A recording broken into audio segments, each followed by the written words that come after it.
You often hear that if something is present from birth, it can't be fixed. So today we're talking about autism, about children with intellectual disabilities. We tend to think that if it's by birth, they will never get better. So as you said, even when a child is born, it's not immediately apparent that the child has this problem.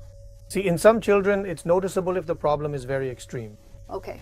Those children may have delayed milestones, and some even experience seizures. In extreme cases of autistic children, they can also have epileptic fits. Okay. That becomes apparent.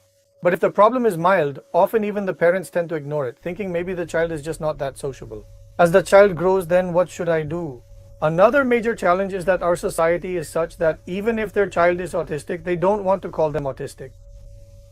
Even today, if we diagnose and say, yes, this child is a little autistic, after I completed my Ayurvedic doctorate, I did an MSc in psychology. Then I did extensive research for my PhD on the role of Ayurvedic herbs in psychogenic disorders. I studied both Ayurveda and psychology in relation to children.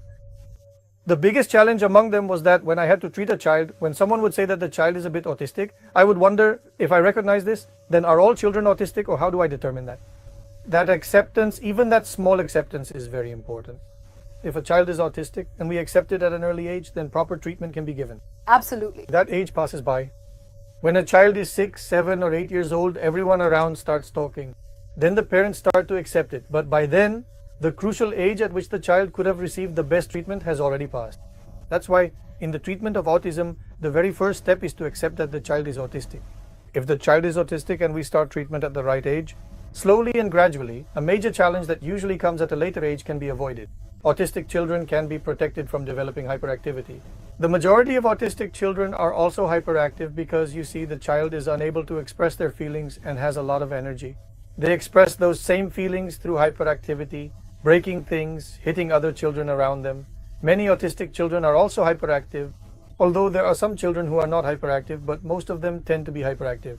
Now, the biggest benefit that parents get by starting the right treatment for an autistic child is that the child is able to avoid that hyperactivity, and that same energy is then channeled towards the development of their brain. And the second thing is the challenge of speaking. Most autistic children do not learn to speak early. They are not able to speak properly. Now, that's the second challenge that we have to address. Actually, a child only starts to speak when they are able to hear something. Call now to connect with world's senior most Ayurvedic